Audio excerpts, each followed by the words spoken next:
So how to make it into Wits Architecture School. Important disclaimer, this does not guarantee that you will get accepted. In fact, most people actually get rejected.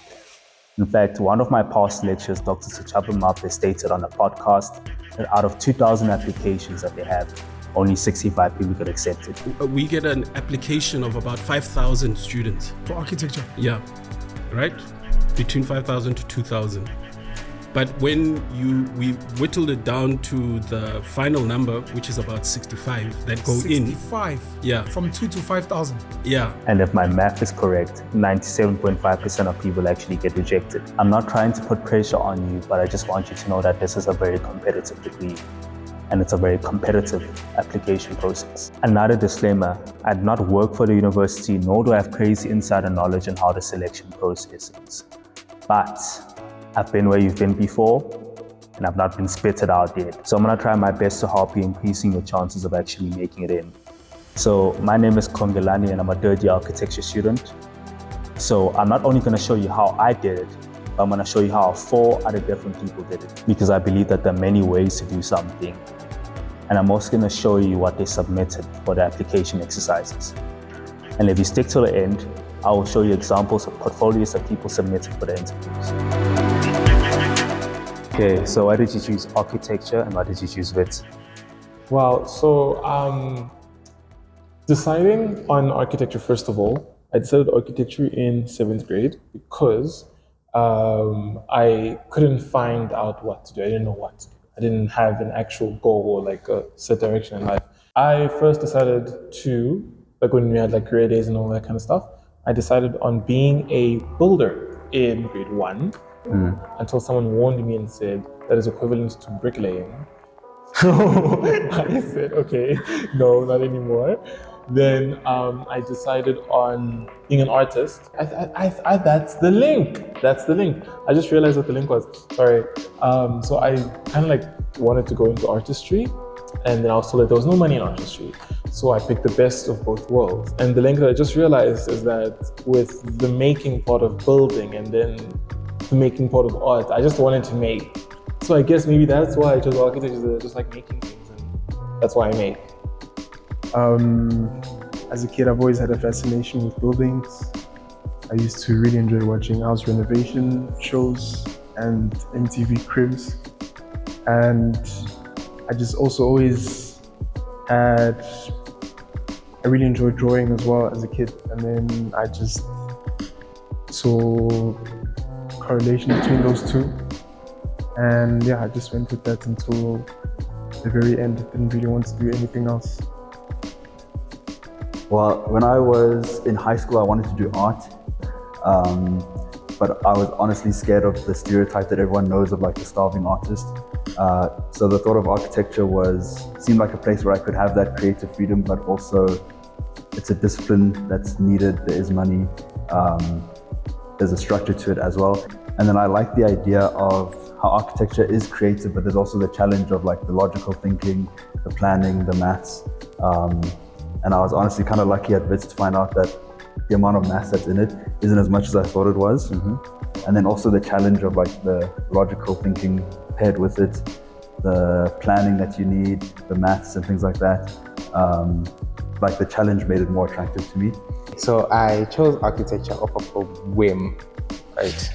I think I hadn't known what I wanted to study in grade 12 until literally the day before portfolios closed for Wits, because they close early. They close earlier than most. So last year I went to UJ, also doing architecture, but then I transferred to Wits. So it was that, and also the fact that over time I was kind of forced by my mom to watch channels like HGTV and Home Channel that ended up like growing on me, and also being put in different spaces throughout time and being introduced to different spaces. And also actually something that I kind of missed is doing art, because as choosing architecture, I wanted the aspect of technicality with the balance of the artistry. I think, designing and making stuff. I think that what made me choose architecture. What made me choose Wits? A lot made me choose Wits, hey? A lot made me choose Wits. I think I wanted to go back to the original plan. Wits has always been on my mind because of my sister. My sister was a student here, but I wanted my experience to be in a different context. What I mean being in a different degree, because she decided to go to be a corporate girly. And I was like, I'm also not going to be doing the sciences, so let me just go into design. And the only thing that is so specifically design focused here is architecture. There's a certain level of prestige that this place forces out of people, and there's certain resilience that is created from being a Wits student that is not created somewhat anywhere else that I've been heard of or seen before. And so that somewhat inspired me to move to this space. And then the second reason that I chose to study at Wits, because of personal stuff. I'm not gonna go into detail to it.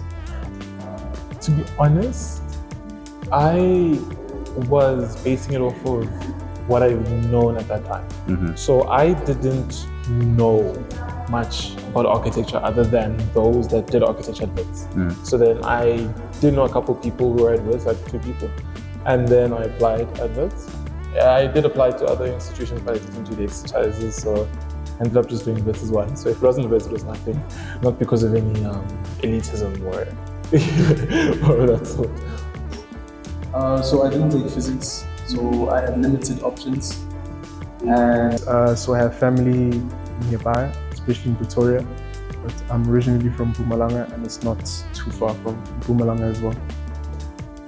I wanted to do architecture from like quite early in high school, but I never took physics. So I thought I couldn't, and it was kind of just like this failed dream until I realized Wits does accept you if you don't take physics.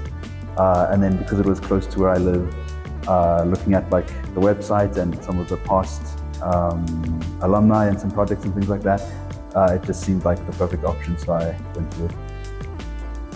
Okay, then what stage in life were you at when you applied for architecture? Where was I in life? What stage were you in? When I applied, I was at a very, I want to say normal, basic stage. That means, if I can put it that way, like a basic high school who just woken up and they said, okay, you guys have to apply. So I go in and applied because they said you must apply. Not because I was like, oh, there's opportunities here, because it's that, and everything. I just applied because I needed to apply. And I wanted to do architecture, so I just applied. I don't think there was much thought or like hindsight going into it. It was more of just formality. So I was not at a place where I could think, oh no, let me decide for myself things. It was just, okay, let me pick something that would be easy, that other people can help me do, or that other people would be able to like allow me to do. You know, I was basing it off on other people's judgments rather than my own. So I wasn't very independent or thinking for myself in this way. I was taking a gap year. So I was in high school, or Tuxford High School, where I was playing sports. I had an injury, and I just felt like I needed a break, just in general. So I just had a job, and during the job I decided to apply for architecture at various places, and yeah, I just ended up choosing Wits. I applied in grade 11. One of our projects for life orientation, actually, we had to make a presentation where we had to like job shadow someone of our dream profession and then make a presentation about it. And after I did that, actually experiencing the work, I realized that it was something I was interested in. So that was kind of the starting point where I decided, okay, I'm actually going to stick to this. I'm going to apply and follow the process all the way through. So yeah, grade 11 was when I applied, and then I can't remember when they accepted, like end of grade 12, right? So when it comes to the application process for architecture, you need an APS score of 29 to apply. Probably around 32 would be fine, I think. And when it comes to the exercises, you remember what you did? Yeah, so we had to make a model, we had to create or write an essay. As well, we had to draw a picture of the journey. I think it was about a journey, like if someone that's not from this world was to look at this endless image, they should be able to see some sort of journey that describes my life journey, something along those lines. So yeah, I remember that. Then, so can you explain the concept for your exercises? Like, what was your idea? My concept. I didn't really have a actual specific concept, but it was more about just being true to my story. And I think my interest in architecture just kind of showed my work. I wouldn't say I had a specific rigid concept. So, funny story. Not so funny story actually, but like I have this tendency of doing things so lost in it. Like it's not even funny because I don't remember when the project was due. I think it was due end of July. So my last minute exercises, my Saturday, Sunday night exercises that I had 2 months to prepare for, but I ended up doing it last minute because I just keep on doing it. It's just my thing. I kind of went off of my narrative. I started off my narrative, came up with a good, in my opinion, compelling story on creation. So my story was about some guy or like a god of sorts that exists in this universe because of a object, and there's a cycle that continues every time he dies. And then a new god will show up with this one object. So then using that, I came up with the most horrendous looking object. Not too much thought behind the artifact, I'm not gonna lie. I would have maybe done it differently to make it more abstract. It was boring. It was so boring. It was just a ring and a ring and a ring. That doesn't scream the universe and the cosmos and creation and the beginning. Yeah, then can you explain the journey? Yes, my project 1.3. So behind that, I was kind of like just thinking of putting something there on the piece of paper because the question did ask for something that is not a map. What is supposed to describe a journey? So I was just thinking of like the most recent going out of the house. And I thought the easiest way to do it was to like draw exactly what's there. But then I had this kind of, damn, I can't draw because I know my drawing powers, my drawing skills aren't the best. So I was thinking that my work wasn't going to be received as well. But then I guess your graphic representation matters more than your ability to excel in that certain field. I don't know if that makes sense. Like whether you draw good or not, I mean, whether or not you're able to communicate a certain idea is what they're looking for. So I guess I just did that. I was just thinking of what did it picture like in my head? What did it look like in my head if I were to remember? Because the memories aren't exact, you know? So what does it look like in my head? And then I transferred that onto paper as best as I could. I started with, because we had to make up a story and then build a model for the thing in the story. A story that was about like an object that I think had to do with, the object had to create the world of the story. And I think you were supposed to write the story first, but I actually made the model first instead. Just experimenting with like paper and cardboard, trying origami, just trying to make some kind of a form. So I kind of did it backwards, but it worked anyways. And then the exercise we had to make a narrative of like a journey, I think, was the brief. It was like some kind of adventure that you've been on in your life. So that part was quite easy for me, just the most memorable adventure that I've been on, which was a Europe tour in grade 10. And then just drawing different parts of that. And then the last part I think was showing how to make the model. That was probably the hardest part for me. I think I spent the most time on that, just trying to make sure visually it made sense and somebody could follow it. I even tested it by giving it to my friend to see if he could build the model as well, and it did work. But that one took a while to get right. Then do you remember how long it took you? So for the portfolio, because it was in the middle of prelims, I just dedicated 2 full days of almost no sleeping just to get it all done in one go, finish it, hand it in, and then move on. So yeah, about 2 days. Then when it comes to the portfolio exercises, which you use to apply for Wits,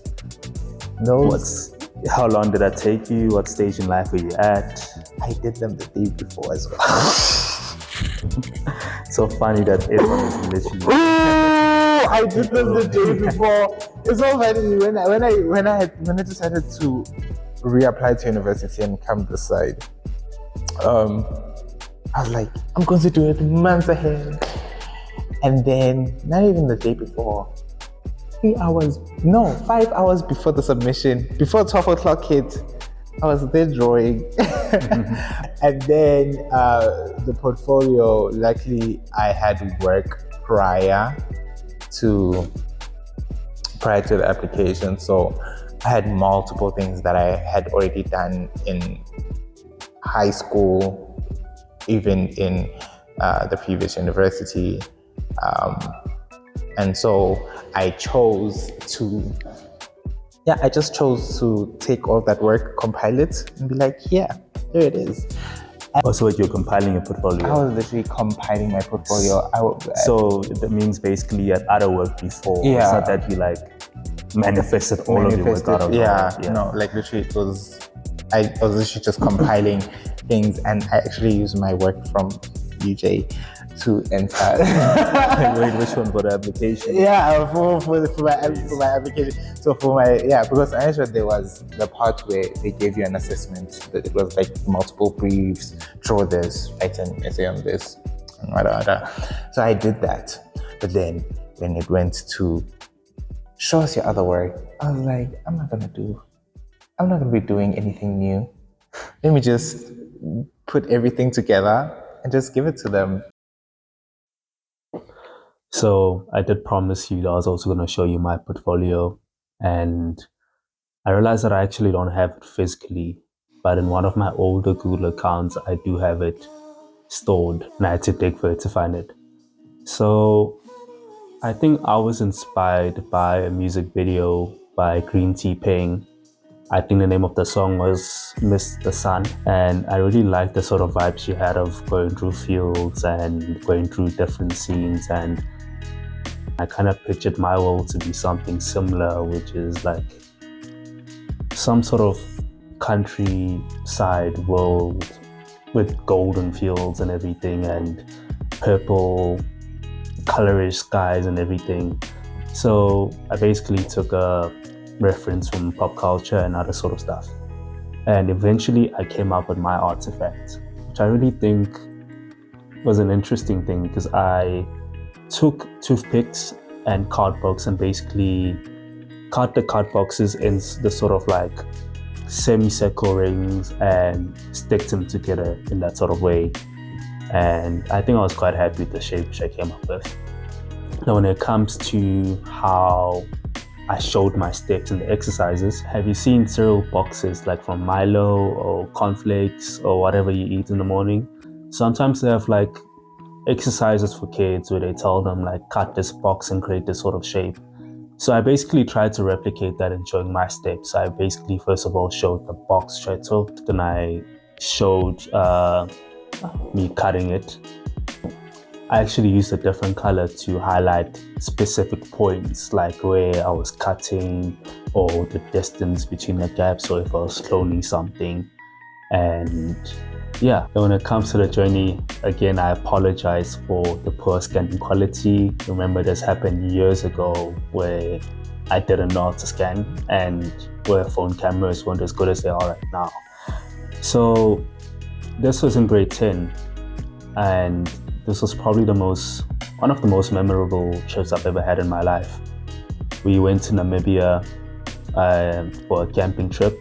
So kind of similar to Outward Bound, where we canoed the Orange River for around 70 kilometers or something. So I basically showed the trip from Joburg, and I showed that I needed a passport to actually get to a different country, of course. It was basically this whole road which linked all the different points and allowed the person viewing the image to see the whole journey. I showed how bad the potholes were, the food which I had, because I actually went to Popeyes before leaving and ate that on the bus. I showed that we stopped at Engine Garage and other stuff like that, and of course the border. Yeah, so I just showed it until the point where I got there. So it's a journey, not necessarily the destination. So now I just want to give some sort of analysis on all of the projects you've seen so far. So I just ask you to not copy. Like if you follow what I did, if you follow exactly what I did, it definitely does not guarantee that you're actually gonna make it in. You need to show your own journey. You need to show your own perspective in architecture, because as one of my friends, Michelle, what he stated is, it doesn't really matter if you don't know how to draw or not. What matters is how you're able to represent your ideas, and they just want to see how you think. It's not necessarily about technical skill, because I think in first year and second year, you do actually, during your whole stay in university, you do get the opportunity to develop your technical skill. Of course, it is necessary, but I mean, they just want to see how you think. And that's what you need to focus on. You need to focus on being authentic. You need to focus on telling your story. I think that's the best way you can approach this whole project. What advice do you have to anyone who's making the portfolio? Like maybe there were some challenges that you had while making it, and to have someone not repeating the same mistakes as you. Yeah, I think the biggest mistake I made was that I put it off until the very last minute, and then I stressed to get it done, which caused me to rush, which kind of helped to just get something out and make something of it. But if you can do that by yourself without the pressure of the deadline, start early, get something out and work on it. It's so much better than leaving it to the last minute. Just start, make something. So I would say, the last minute. I'm kidding. I'm kidding. I would say is to not think about it in terms of how are they going to market, how are they going to look at it, how are they going to accept my project. What is a portfolio? You can like think of it in a technical point of view and trying to have one of the best this, the best that, but then now you're comparing yourself to a standard that you don't even know of. Like you don't know the kind of work these guys are doing, whoever's applying from everywhere else in the country. I would say you as an individual should be trying to open up your brain and reach in for depths and things that you've never done before, and try and bring that to the table, because that's what I did, honestly. I was doing nonsense, things that I wouldn't even write in my own English essays in high school, and I was thinking, this is so dumb, but I mean, they loved it. So I guess my advice for someone doing this for the first time, trying to get in, is that they should break through the mentality that they're doing it for an institution that is so high and it's so hard to get in, or whatever. Yes, it's hard, I'm not gonna lie about that. Like, I mean, yeah, but like, the whole point is to have fun while doing it. So like, try and do something you've never done before, and who knows, eventually. Be thorough, follow up with yourself, like, hold yourself accountable for the work that you're doing, not just as a means of entering, but as a means of discovering what you want to do in this space. There's not much you learn about architecture outside of school. I think there are content creators that are coming up that are entering into the architecture, exposing what architecture is, but learn the context of architecture and create your portfolio around the context of architecture and how you probably function in the space in the future, because that's what I think gave me an edge in entering the space. When applying, be intentional, but don't be intentional as in, let's enter this university. Be intentional in how you are choosing to represent yourself in the way that you enter the space. So thank you for watching this video. I really do apologize for not being consistent in posting. Like, I've been working on this video for a whole month, and during that period of time I've had exams which I had to finish, and I traveled a lot, and there was also a lot of things happening. But I sincerely hope that this video is very helpful to you. there should be around a week and a half left from the time this video comes out before this whole portfolio exercise thing is due. So I think my advice to you is not leave it until the last minute. Like, I know it myself. Basically, I gave myself a whole week to actually work on this whole thing. And it wasn't really as hastily as other people said it was. So just do yourself a favor and just work on it day by day, and it should be fine. So I'd like to make a Q&A video, and if you have any questions, please put them in the comments. Please share this video if you thought it was helpful. And I did promise you that I would show you examples of people's portfolios that they use for their interviews. So those portfolios are their personal work, whether it's art from high school, whether it's fashion design, or whatever things they were interested in. It should pop up right here, like hopefully in a week or two.